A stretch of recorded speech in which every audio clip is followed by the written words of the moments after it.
نہ کوئی ساز ہے، نہ کوئی سامان ہے، نہ کوئی اسباب ہے، کچھ بھی نہیں ہے، بس ایک عشق کی تڑپ ہے کہ حضور کبھی تو بلائیں گے، بنے گا جانے کا پھر بہانہ، کہے گا آ کر کوئی دیوانہ، چلو دیوانو تمہیں مدینے، مدینے والے بلا رہے ہیں۔ اللہ اکبر، جب تڑپ سچی ہوتی ہے تو پھر کرم ہوتا ہے۔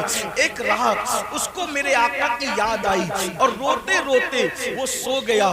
جب سویا تو اس کی آنکھ جب بند ہوئی، دل کی آنکھیں بیدار ہوئی، اس نے کیا دیکھا؟ مقدر بیدار ہوا، وقت بیدار ہوا، اور اس نے کیا دیکھا کہ گنبد خضرا ہے، نورانی تخت بچھا ہے، سنہری جالیاں ہیں، اور اس تخت کے اوپر آمینہ کے لال، عبداللہ کے لخت جگر، خسرو خوباں، معصوم آمنہ، سید العالمین، قائد المرسلین، دانائے سبل، مولائے کل، ختم الرسل، صاحب قرآن، طٰہٰ و یاسین، مزمل و مدثر، غیب دا نبی، عالم ما کان و ما یکون، امام المرسلین، خاتم النبیین، سید العالمین، شفیع المذنبین، یعنی ہم سب کے آقا و مولا محمد الرسول اللہ، ارواحنا فدا صلی اللہ علیہ وآلہ وسلم ایک تخت پر جلوگر ہے، اور تخت پر بیٹھے بیٹھے اللہ کے رسول فرماتے ہیں تم مدینے آؤ۔ سرکار خود دعوت دے رہے ہیں تم مدینے آؤ، اور یہ دیکھو یہ میرے گنبد کا ایک کنگرا ٹوٹ گیا ہے، اس کو تم اپنے ہاتھ سے آ کر کے تعمیر کرو۔ ہائے ہائے، دنیا میں معماروں کی کمی تو نہ تھی، لیکن حضور نے کس کا انتخاب کیا؟ جو حضور کا عاشق تھا اس کا انتخاب کیا، اور پھر اس جوان کو سرکار نے فرمایا تمہیں مدینہ منورہ آنا ہے، اور حضور نے کہا کہ یہ کنگرا تعمیر کرنا ہے۔ جیسے ہی اس کی آنکھ کھلی تو پورا گھر خوشبو سے معطر تھا، پورا گھر خوشبو سے مہک رہا تھا، سبحان اللہ سبحان اللہ، گڑگڑا رہا تھا، رو رہا تھا۔ حضور نے بلایا ہے، نہ پیسے ہے، نہ مال ہے، نہ ساز ہے، نہ سامان ہے، نہ اسباب ہے، کچھ بھی نہیں۔ آقا نے کہا کہ تمہیں آنا ہے، اور وہ بندہ عاشق سچا ہوتا ہے، یقین اس کا مضبوط ہوتا ہے۔ اس نے کیا کیا؟ تعمیر کا سامان تھیلی میں ڈالا، کپڑے بھرے، تھیلا کندھے پہ ڈالا، اور جہاں سے ساحل سے جہاز جدہ کی طرف روانہ ہوتے تھے اس ساحل پر گیا۔ کوئی پیسہ نہیں، کوئی مال نہیں، لوگ اس کو کہانی قصہ کہہ کر ہنس کے اڑا دے تو الگ بات ہے، لیکن یہ تاریخ ہے، سچائی ہے۔ جب وہ ساحل سمندر پہ پہنچا تو دیکھا ایک بہت بڑا جہاز جدہ کے لیے جانے والا ہے، اور ملاح کیپٹن جو ہے، اللہ اکبر، کپتان پوری کوشش کر رہا ہے جہاز کو آگے بڑھانے کی، لیکن جہاز آگے بڑھتا نہیں، جہاز آگے نہیں بڑھتا۔ کپتان نے کہا ہو سکتا ہے اس میں اللہ رسول کی کوئی خاص مرضی ہو۔ جب کپتان نے ادھر ادھر نظر گھمائی تو دیکھا کہ بکھرے ہوئے بال، پھٹے پرانے کپڑے، چہرے کا اڑا اڑا رنگ، اور آنکھوں میں آنسو، ایک دیوانہ ساحل پر ادھر ادھر چلتا نظر آ رہا ہے۔ اس کو آواز دی، کہاں کا ارادہ ہے؟ کہا مدینے جانا ہے۔ ٹکٹ کچھ نہیں، حضور نے بلایا جانا ہے، آؤ بیٹھو۔ جیسے کشتی میں بٹھایا، کشتی چل پڑی۔ اب سب کا کوئی نہ کوئی معلم تھا، سب کا کوئی نہ کوئی میزبان تھا۔ اب یہ بندہ سوچ رہا ہے میں جدہ اتروں گا تو جاؤں گا کہاں، کیونکہ سب کو تو معلم لے جائے گا، کیونکہ سب نے پہلے سے سب سیٹ کر رکھا ہے، منصوبہ بنا رکھا ہے، لیکن میں تو اچانک آیا، مجھے کون لے جائے گا۔ لیکن جب جدہ کے ساحل پر یہ اترا تو اس کی حیرت کی انتہا نہ رہی۔ کسی کو معلم لینے آئے تھے، کسی کو رشتہ دار لینے آئے تھے، لیکن اس کو مدینے کا گورنر لینے کے لیے آیا تھا۔ تم فلاں؟ ہاں میں فلاں، لیکن تم کون؟ میں مدینہ منورہ کا گورنر ہوں اور تمہیں لینے آئے۔ تم کیوں لینے آئے؟ تمہیں کیسے پتا چلا کہ میں مدینے جانے والا ہوں؟ تو کہا رات خواب میں مصطفیٰ جان رحمت کا دیدار ہوا اور فرمایا کیا تم مجھے اپنا مہمان بنانا چاہتا ہے؟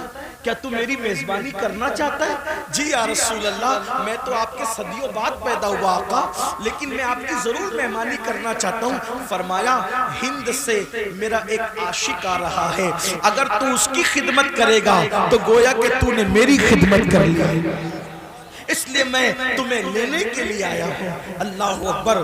پھر جدہ سے یہ قافلہ مدینہ منورہ پہنچا۔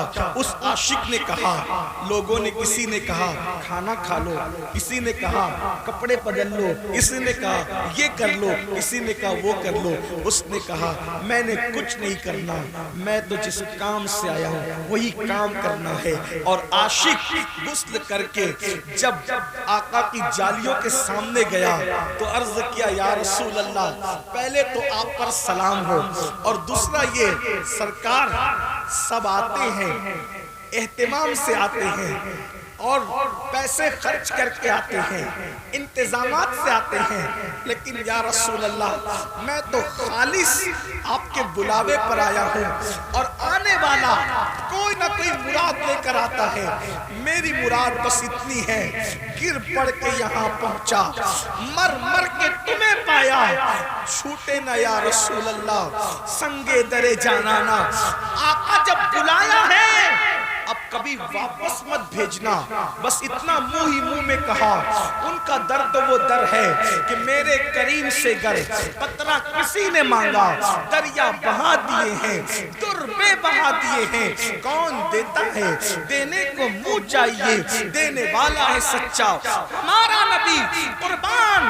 میں ان کی بخشش کے مقصد بھی زباں پر آیا نہیں، قربان میں ان کی بخشش کے مقصد بھی زباں پر آیا نہیں، بن مانگے دیا اور اتنا دیا دامن میں ہمارے سمایا نہیں۔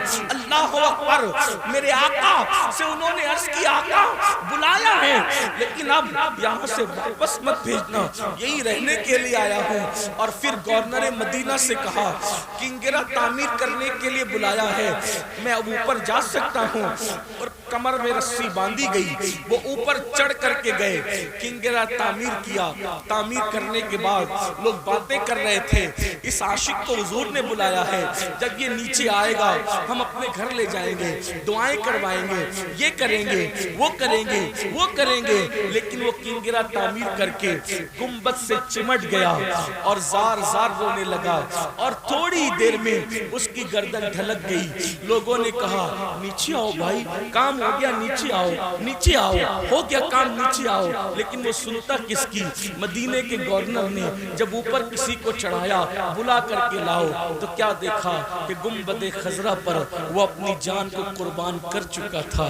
جب تیری یاد میں دنیا سے گیا ہے کوئی، جب تیری یاد میں دنیا سے گیا ہے کوئی، جان لینے کو دلہن بن کے قضا آتی ہے۔ میرے آقا علیہ السلام کے دیوانوں، یہ تھے عاشق لوگ جنہوں نے غربت میں بھی سچا عشق کیا، یہ تھے عاشق لوگ جنہوں نے بھکمری میں بھی سچا عشق کیا، یہ تھے سچے عاشق لوگ جنہوں نے فاقہ کشی میں بھی سچا عشق کیا۔ لیکن آج ہم لوگ، اللہ نے ہمیں اور آپ کو مال دیا، 3 ٹائم کا کھانا دیا، اللہ نے تن بھر کے کپڑا دیا، مکان دیا، سب دیا، لیکن افسوس سب کچھ حضور کے صدقے میں ملا، اور حضور ہی سے ہم بغاوت کرنے لگ گئے، حضور ہی کو بھول گئے، ہم حضور کو فراموش کر گئے۔ جو رسول پوری زندگی ہمیں یاد کرتے رہے، اس رسول کو ہم نے بھلا دیا، گانوں میں بھلا دیا، غزلوں میں بھلا دیا، گناہوں میں بھلا دیا۔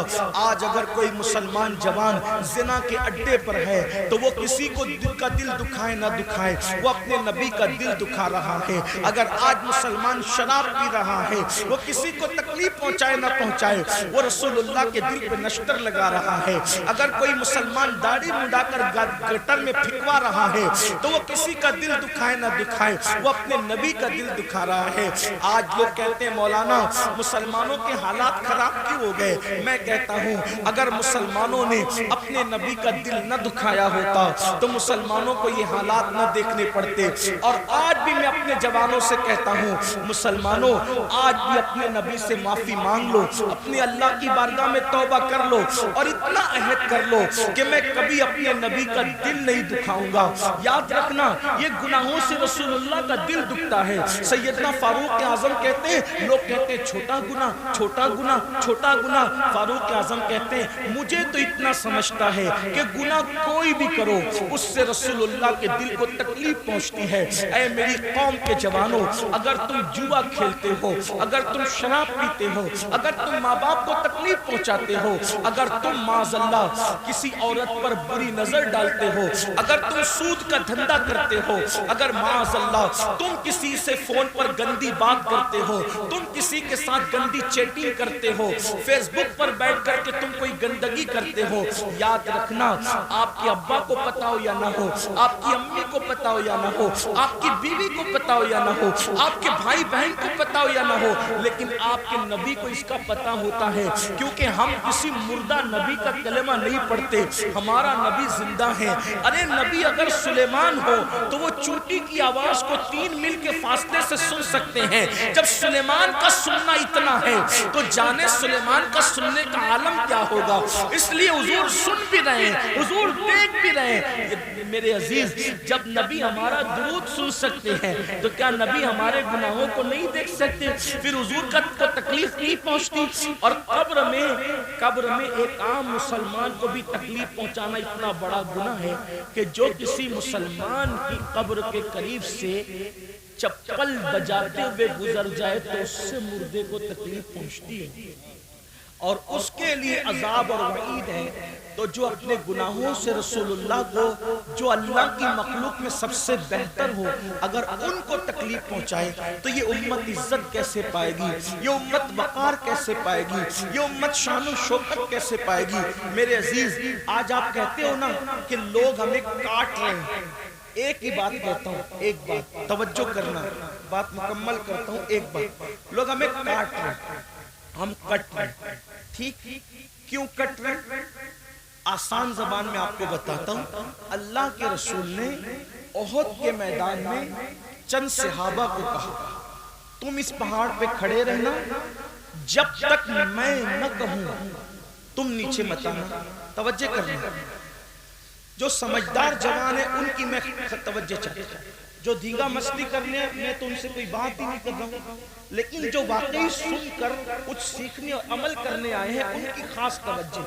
میں کہتا ہوں تقریریں 2 گھنٹے کی 3 گھنٹے کی ہو اپنا معاملہ, لیکن اگر ایک بھی بات آپ کے دماغ میں اتر گئی تو وہ 3 4 5 گھنٹے کی تقریر سے بہتر ایک ہی بات ہے.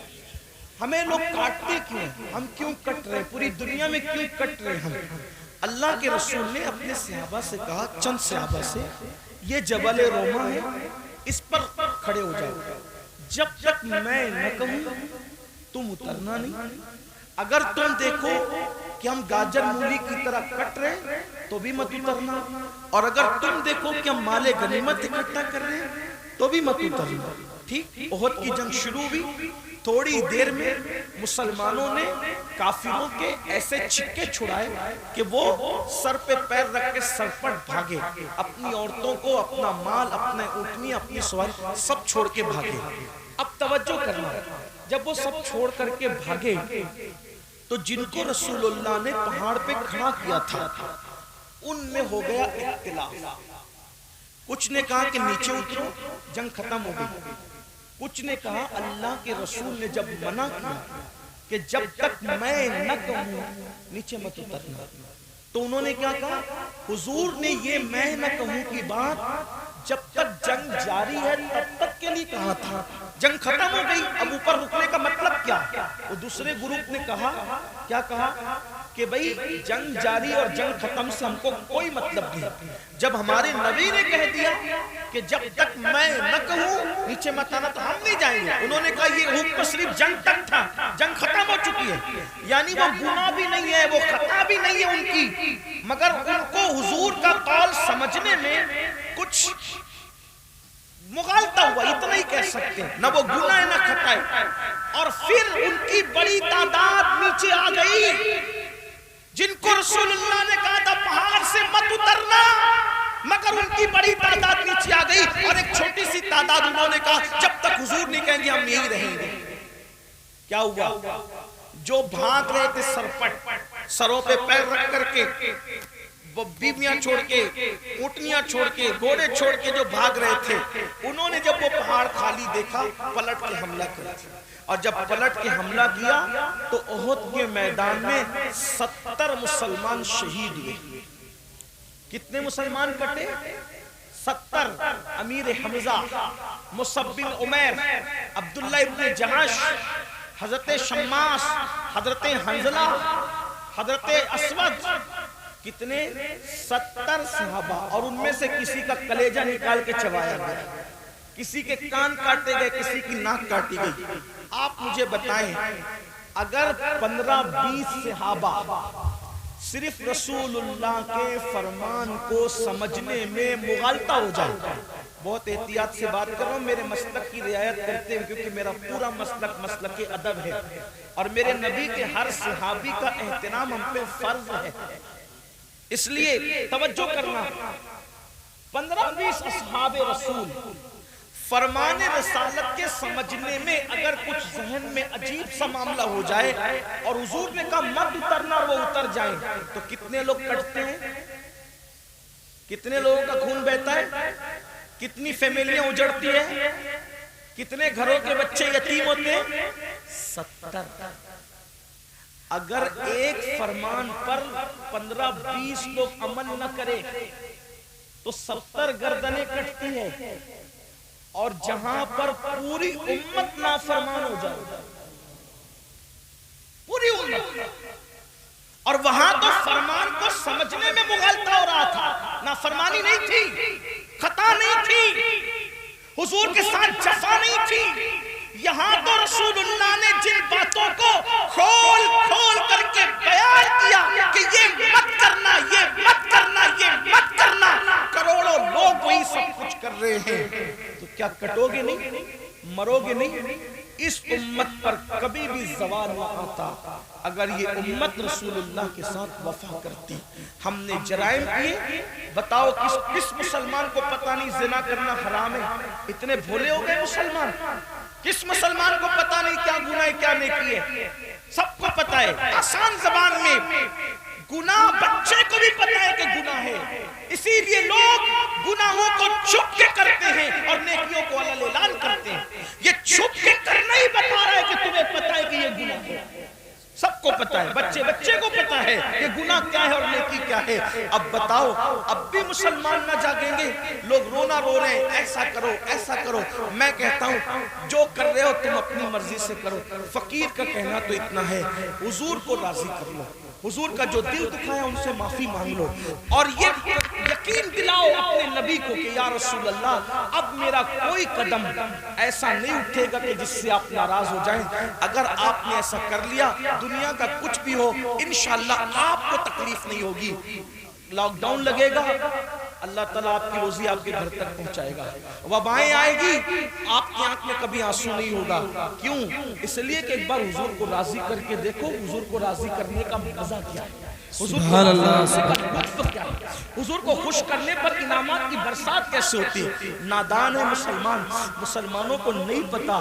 اگر پتھر حضور کو راضی کر لینا, پتھر حضور کے نام پہ نرم ہو جائے نا, پتھر عزت پا جاتا ہے. میں پوچھتا ہوں, دنیا میں کروڑوں پتھر ہیں, سارے پتھروں کو عزت نہیں ملتی, لیکن وہ پتھر جو رسول اللہ کے قدم کے نیچے نرم ہو کر نقش قدم کو اپنے سینے میں اتار لیتے ہیں, کبھی سر پہ رکھے جاتے ہیں, کبھی آنکھوں میں رکھے جاتے ہیں, کبھی منبر پہ رکھے جاتے ہیں. پتھر رسول اللہ کے قدموں کے نیچے نرم ہو جائے, وہ ہمیشہ کی عزت پا جاتے ہیں. اگر انسان حضور کے فرمان تلے نرم ہو کر حضور کے فرمان پہ عمل کرنے لگ جائے, زمین کے اوپر بھی عزت ہے, زمین کے اندر بھی عزت ہے. اس لیے میرے بھائیوں, میری آپ سے درد دل کے طور پہ یہی گزارش ہے, نیک بنو, گناہوں کو چھوڑو. اللہ کے رسول صلی اللہ علیہ وآلہ وسلم فرماتے ہیں بہترین مہاجر وہ ہے, بہترین ہجرت کرنے والا وہ ہے جو گناہ چھوڑ دے اور نیکیوں کی طرف آئے. ایسا ہجرت کرنے والا بہترین مہاجر ہے۔ آؤ ہجرت صحابہ نے کی تھی، اب ہجرت نہیں، لیکن ہجرت ابھی بھی اس اعتبار سے ہے کہ ہم اگر گناہ کو چھوڑ کر کے نیکیوں کی طرف آتے ہیں تو یہ بھی ہجرت ہے، اور اس سے بہترین ہجرت کچھ نہیں ہو سکتی۔ میرے آقا فرماتے ہیں ہجرت کرو مالدار ہو جاؤ گے، یعنی گناہ کو چھوڑ کر اگر نیکیوں کی طرف آؤ گے تو اللہ تعالیٰ تمہیں مالا مال فرما دے گا، بہت برکت دے گا اللہ۔ آؤ میرے بھائیوں، اللہ کی بارگاہ میں سچی توبہ کرو، رجوع کر لو اس کی طرف، معافی مانگ لو اس سے، اور رسمی مسلمان اور اسمی مسلمان بن کر زندگی مت گزارو، بلکہ حقیقی مسلمان بن کے زندگی گزارو۔ ایسا مسلمان جس کا چلنا، جس کا بولنا، جس کا اٹھنا، جس کا بیٹھنا، جس کا سونا، جس کا جاگنا، یہ سارے اعمال سے لوگ دور سے دیکھ کر کہیں کہ جب 1450 سال کے بعد مسلمان ایسا ہے تو جو اسلام لایا وہ پیغمبر اسلام کی شان کا عالم کیا ہوگا، ان کے کردار کا عالم کیا ہوگا، ان کے اخلاق کا عالم کیا ہوگا۔ بس یہی پیغام لے کر ہم یہاں پر آئے تھے۔ حضرت مولانا جاوید صاحب اور ان کی پوری ٹیم کو مبارکباد کہ انہوں نے خوبصورت جلسہ سجایا۔ اللہ تعالیٰ اس محفل کو اپنی بارگاہ میں قبول فرمائے، اور آپ سب کی محبتوں کو اللہ تعالیٰ قبول فرمائے۔ اور میں آپ سے گزارش کرتا ہوں کہ مجھے 4 بجے دلی ایئرپورٹ پہنچنا ہوگا، اس لیے آپ سب کی محبتوں کا شکریہ۔ اگر آپ مجھ سے مصافحہ کریں گے، دوڑیں گے، بھاگیں گے تو بیٹھو، ابھی محفل ختم نہیں، بیٹھ۔ حضرت مولانا صاحب بیان فرما رہے تھے اور میں ان کے اور آپ کے درمیان مخل ہو گیا تھا، تو میں چاہوں گا بیٹھ جائیں۔